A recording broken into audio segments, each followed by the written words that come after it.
오늘 우리에게 주신 하나님의 말씀 열왕기하 10장 1절부터 36절까지 말씀입니다. 열왕기하 10장 1절부터 36절까지의 말씀 이제 봉독하겠습니다. 하나님의 말씀 경청하십시오. 아합의 아들 이름명이 사마리아에 살고 있었다. 예후가 편지를 써서 사본을 만들어 사마리아에 있는 이스라엘의 관리들과 원로들과 아합의 아들들을 보호하고 있는 사람들에게 보냈다. 너희는 너희가 섬기던 상전의 아들들을 데리고 있다. 병거와 말과 요새화된 성읍과 무기도 가지고 있다. 이제 이 편지가 너희에게 가거든 너희는 너희 상전의 아들들 가운데서 가장 훌륭하고 적합한 인물을 찾아서 그의 아버지의 왕좌에 앉히고 너희는 너희가 섬기던 상전의 가문을 편들어서 싸우도록 하여라. 이에 사마리아의 지도급 인사들은 두려워하며 말하였다. 저 두 왕도 그를 당하지 못하였는데 우리가 무슨 수로 그와 맞설 수 있겠소? 그리하여 왕과를 지키는 사람들과 성읍을 다스리는 사람들과 장로들과 왕자들을 보호하는 사람들이 예후에게 다음과 같은 전가를 보냈다. 우리는 장군의 신하입니다. 장군께서 우리에게 말하는 것은 무엇이든지 모두 그대로 하겠습니다. 우리는 어떠한 왕도 세우지 않겠습니다. 장군께서 보시기에 좋은 대로 하십시오. 예후가 그들에게 다음과 같이 두 번째 편지를 써서 보냈다. 너희가 내 편이 되어 내 명령을 따르겠다면 너희 주군의 아들들의 목을 베어서 내일 이맘때까지 이스라엘에 있는 나에게로 가져오너라. 그때 왕자들 이름명은 그들을 키워준 그 성읍의 지도자들과 함께 있었다. 편지가 성읍의 지도자들에게 전달되자 그들은 그 왕자들을 잡아서 이름명을 모두 죽인 다음에 그들의 머리를 광주리에 담아서 이스라엘에 있는 예후에게 보냈다. 전령이 와서 예후에게 그들이 왕자들의 머리를 가져왔다고 알리니 예후가 말하였다. 그 머리들을 두 머더기로 나누어 아침까지 성읍 어귀에 두어라. 아침이 되었을 때 예후는 나가서 모든 백성에게 말하였다. 나는 내 옛 주인에게 영모를 꾀하여 그를 죽였습니다. 백성에게는 아무 잘못이 없습니다. 그러나 여기에 있는 이 모든 사람은 누가 죽였습니까? 백성 여러분은 아합의 가문을 두고 말씀하신 주님의 말씀이 그 어느 것 하나도 땅에 떨어지지 않았다는 사실만은 알아야 합니다. 주님께서는 그의 종 엘리야를 시켜 하신 말씀을 모두 이루셨습니다. 그런 다음에 예후는 이스라엘에 남아있는 아합 가문에 속한 사람을 모두 쳐 죽였다. 또 아합 가문의 관리들과 친지들과 제사장들을 하나도 남기지 않고 모두 죽였다. 그 다음에 예후가 이스라엘을 떠나 사마리아로 가는 길에 벳 에켓 하로임에 이르렀다. 예후는 거기에서 이미 살해된 유다의 아하시아 왕의 친족들을 만나 그들이 누구인지를 물었다. 그들이 대답하였다. 우리는 아하시아의 형제들로서 이세벨 왕후와 왕자들과 왕의 친족들에게 문안을 드리러 내려왔습니다. 그러자 예후는 그들을 생포하라고 명령하였다. 부하들은 그들을 생포하여 벤 에켓의 한 구덩이에 넣어 죽였는데 무려 42명이나 되는 사람을 한 사람도 살려두지 않았다. 예후가 그곳을 떠나서 가다가 그를 만나러 오는 레갑의 아들 여호나답을 만났다. 예후가 그에게 안부를 물으며 말하였다. 내가 그대를 진심으로 믿듯이 그대도 그러하오. 그러자 여호나답이 그렇다고 대답하였다. 예후는 그렇다면 손을 내밀라고 하였다. 그가 손을 내미니 그를 수레에 올라오게 하였다. 그런 다음에 예후가 말하였다. 나와 함께 가서 주님을 향한 나의 열심이 어느 정도인지를 보도록 하시오. 예후는 여호나답을 자기의 병거에 태워 나란히 앉았다. 그리고 그는 사마리아에 이르러서 거기에 남아있는 아합의 지지자를 모두 죽였다. 이 모든 것은 주님께서 엘리야에게 말씀하신 대로 이루어진 것이다. 예후는 백성을 다 모아놓고 말하였다. 아합은 바알을 조금밖에 섬기지 않았지만 이 예후는 그보다 더 열심으로 섬기겠습니다. 그러니 이제 바알의 예언자들과 종들과 제장들을 모두 나에게 불러다 주십시오. 바알에게 성대하게 제사를 드리려고 합니다. 그러므로 한 사람도 빠져서는 안 됩니다. 빠지는 사람은 어느 누구든지 살아남지 못할 것입니다. 예후는 바알의 종들을 진멸하려고 이러한 계책을 꾸민 것이다. 예후가 계속해서 말하였다. 바알을 섬길 거룩한 집회를 열도록 하시오. 그러자 집회가 공포되었다. 예후가 이스라엘 모든 곳에 사람을 보냈으므로 바알의 종들이 하나도 빠지지 않고 모두 왔다. 그들이 바알의 신전으로 들어가자 바알의 신전은 이 끝에서부터 저 끝까지 가득 찼다. 예후가 예복을 관리하는 사람에게 거기 모인 바알의 종들이 입을 예복을 모두 가져오라고 명령하였다. 그들에게 입힐 예복을 가져오니 예후와 레갑의 아들 여호나답은 바알의 신전으로 들어가서 바알의 종들에게 말하였다. 여기 여러분 가운데 주 하나님을 섬기는 종들이 있지나 않은지 살펴보십시오. 여기에는 다만 바알의 종들만 있어야 합니다. 이렇게 하여 그들이 제사와 번제를 드리려고 신전 안으로 들어갔을 때에 예후는 밖에서 80명의 군인을 포진시켜 놓고 말하였다. 내가 너희 손에 넘겨준 사람을 하나라도 놓치는 사람은 그가 대신 목숨을 잃을 것이다. 번제를 드리는 일이 끝나자 예후는 호위병들과 시종무관들에게 말하였다. 들어가서 그들을 쳐라. 하나도 살아나가지 못하게 하여라. 그러자 호위병들과 시종무관들은 그들을 칼로 쳐서 바깥으로 내던졌다. 그리고는 바알 신전의 지성소에까지 들어가서 바알 신전의 우상들을 끌어내어 불태웠다. 바알의 우상들을 깨뜨렸을 뿐만 아니라 바알의 신전을 헐어서 변소로 만들기까지 하였는데 이것이 오늘까지도 그대로 있다. 이렇게 하여 예후는 바알 종교를 이스라엘로부터 쓸어내었다. 그러나 예후는 베델과 단에 세운 금송아지를 섬겨 이스라엘로 하여금 죄를 짓게 한 느밧의 아들 여로보암의 죄로부터 완전히 돌아서지는 못하였다. 주님께서 예후에게 말씀하셨다. 너는 내가 보기에 일을 바르게 잘하여 내 마음에 들도록 아합의 가문을 잘 처리하였으니 내 자손까지는 이스라엘의 왕위를 지키게 될 것이다. 그러나 예후는 주 이스라엘의 하나님의 율법을 지키는 일에 마음을 다 기울이지는 못하였고 이스라엘로 죄를 짓게 한 여로보암의 죄로부터 돌아서지는 못하였다. 이때부터 주님께서는 이스라엘을 조금씩 찢어내기 시작하셨다. 그래서 하사엘이 이스라엘의 국경 사방에서 공격해왔다. 그는 요단강 동쪽 지역인 갓 사람과 루벤 사람과 므낫세 사람이 있는 길앗의 모든 땅, 곧 아르논 강에 맞붙어 있는 아로엘에서부터 길앗과 바산까지 공격하였다. 예후의 나머지 행적과 그가 한 모든 일과 그가 권세를 누린 일들은 이스라엘 왕 역대 지략에 모두 기록되었다. 예후가 죽으니 사마리아에 안장하였고 그의 아들 여호아하스가 그의 뒤를 이어 왕이 되었다. 예후는 사마리아에서 28회 동안 이스라엘을 다스렸다. 아멘. 완전히 기울어지기 전에라는 제목으로 하나님의 말씀 선포하겠습니다. 하인리의 법칙이라는 사회학 용어가 있습니다. 보통 1대 29대 300의 법칙이라고도 하는데요. 어떤 대형 사고가 일어나기 전에는 그와 관련된 29번가량의 작은 사고가 있고 그 이전에 300번 정도의 사소한 징후가 있다는 겁니다. 이걸 바꿔 말하면 300번의 사소한 징후가 있고 29번의 작은 사고가 있으면 반드시 한 번의 대형 사고는 터진다는 것이죠. 자, 이 법칙은 미국 보험사에서 근무했던 하인리가 발견한 것인데 그는 수많은 사건 사고에 대한 통계 조사를 하면서 이런 법칙이 있다는 것을 발견했습니다.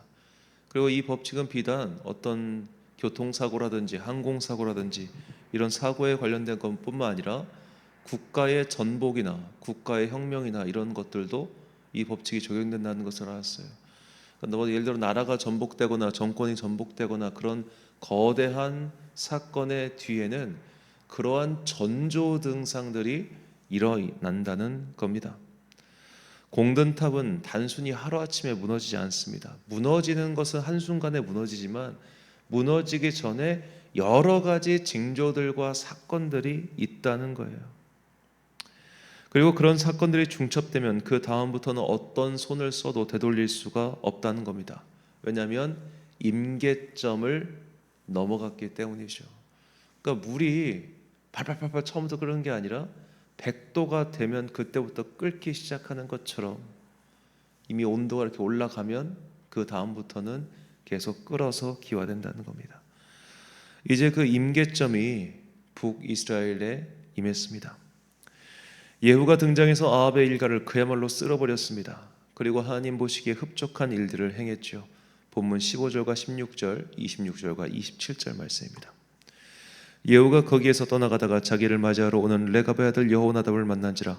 그의 안부를 묻고 그에게 이르되 내 마음이 내 마음을 향하여 진실함과 같이 내 마음도 진실하니 하니 여호나답이 대답하되 그러하나이다. 이르되 그러면 나와 손을 잡자. 손을 잡으니 예후가 끌어 병거에 올리고 이르되 나와 함께 가서 여호와를 위한 나의 열심을 보라 하고 이에 자기 병거에 태우고 바알의 신당이 있는 성으로 가서 바알의 신당에서 목상들을 가져다가 불사르고 바알의 목상을 헐며 바알의 신당을 헐어서 변소를 만들었더니 오늘까지 이르니라.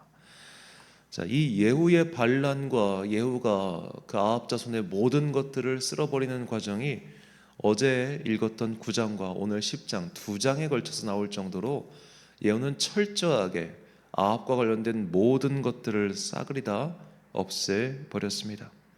특히 이 바알을 섬기는 사람들을 정말 발본색원했죠.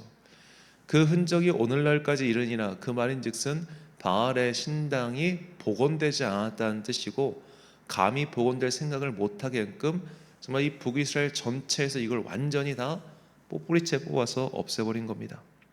자, 이렇게까지 했는데도 이 북이스라엘의 전망이 어두웠어요.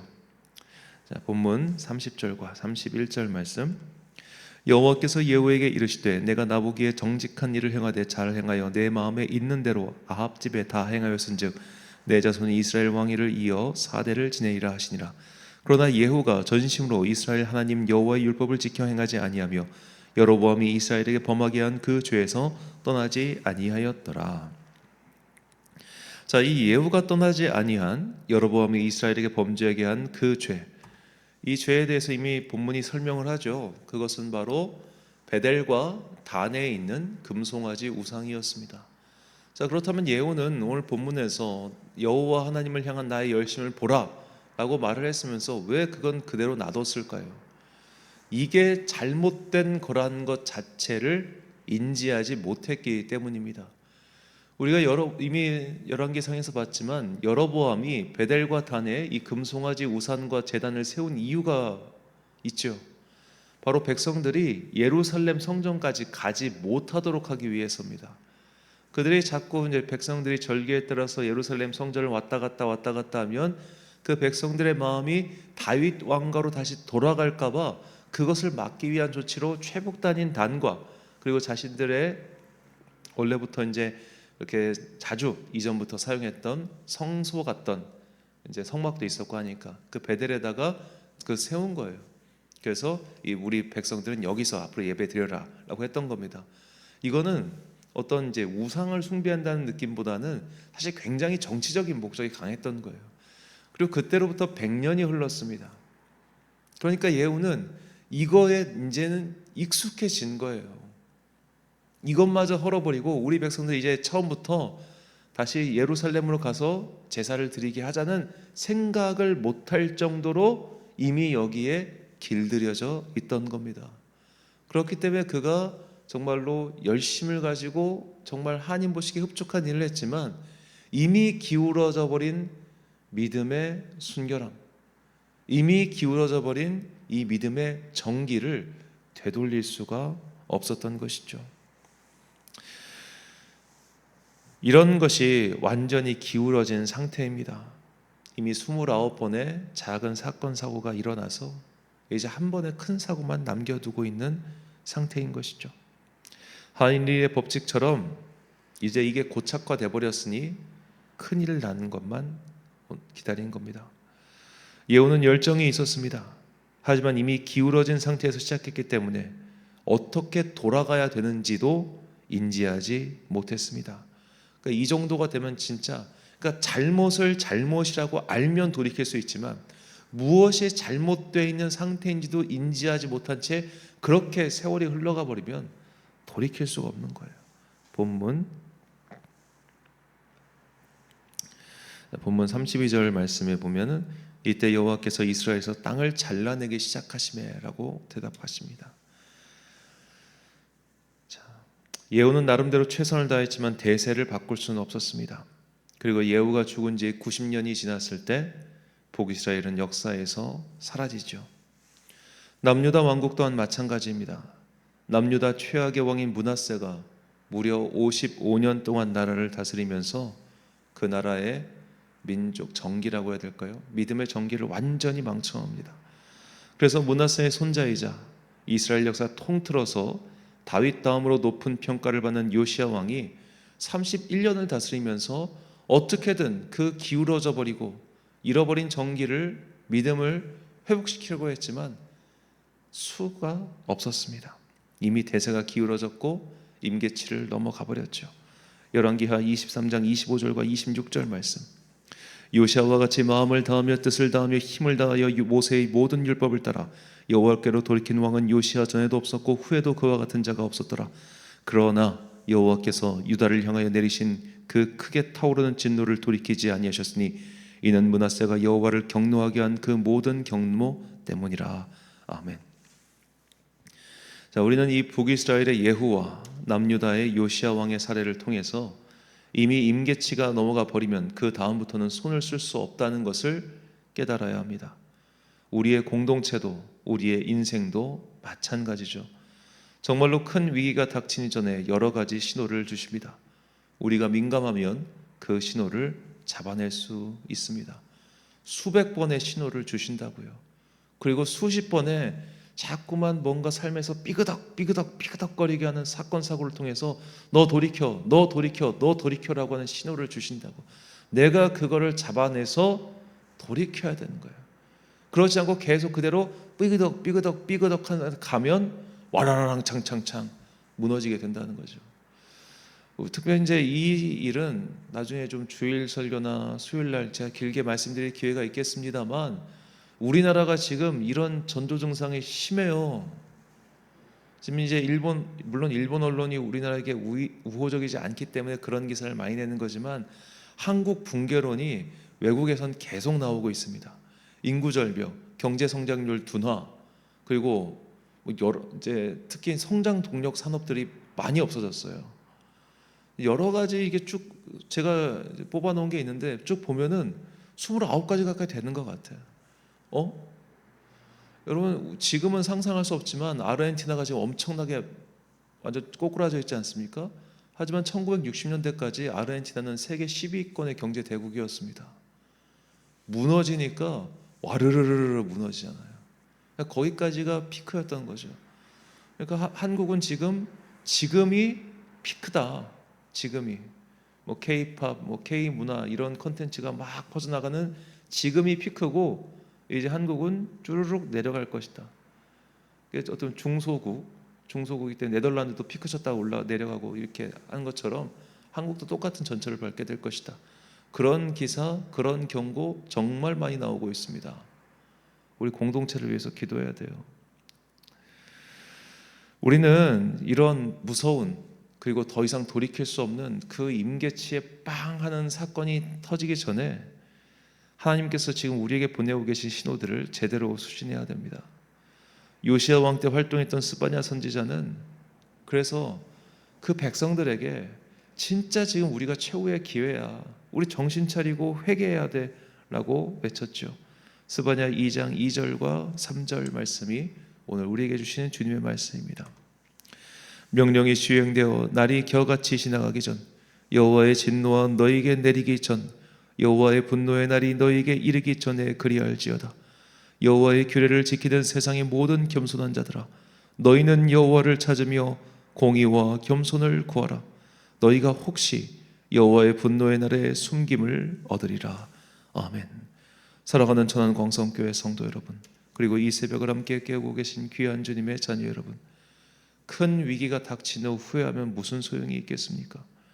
이미 병에 걸린 후에 그때 그 습관을 고칠 걸이라고 후회해봤자 무슨 소용이 있겠습니까? 위기가 오기 전에 분명히 전조가 있었습니다. 그걸 아무렇지도 않게 넘긴 것은 분명 나의 잘못입니다. 그러니 그 임계점을 넘어서 큰 사건이 오기 전에 우리는 정신을 차리고 기도해야 됩니다. 하나님께서 지금 우리에게 보내고 계신 위기의 신호를 감지해야 합니다.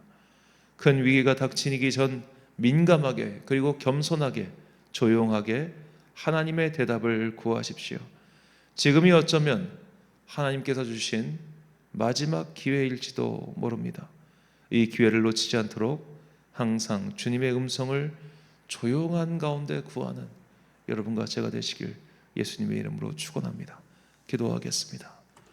사랑과 은혜가 풍성하신 아버지 하나님, 우리는 분명히 내 삶에서 내 삶의 위기를 경고하시는 하나님의 음성을 놓치고 있는 것은 아닌지요.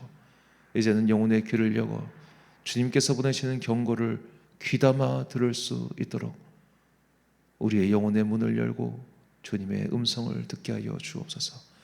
특별히 우리나라 공동체가 이 위기의 신호들을 그냥 허투루 듣지 않고 이대로도 괜찮다고 그렇게 방심하지 않고 속히 잘못된 것들로부터 돌이켜 바른 길을 가게 하옵소서.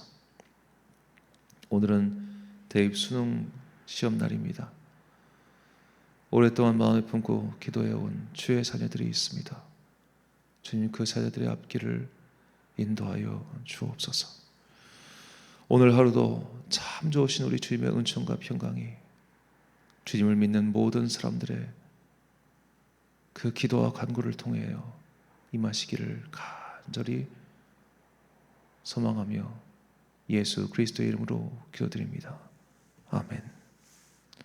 오늘의 기도 제목입니다. 우리에게 닥친 위기의 전조들이 있습니다. 그것은 공동체의 위기일 수도 개인의 위기일 수도 있습니다. 하나님께서는 우리가 깨닫도록 신호를 보내고 계십니다.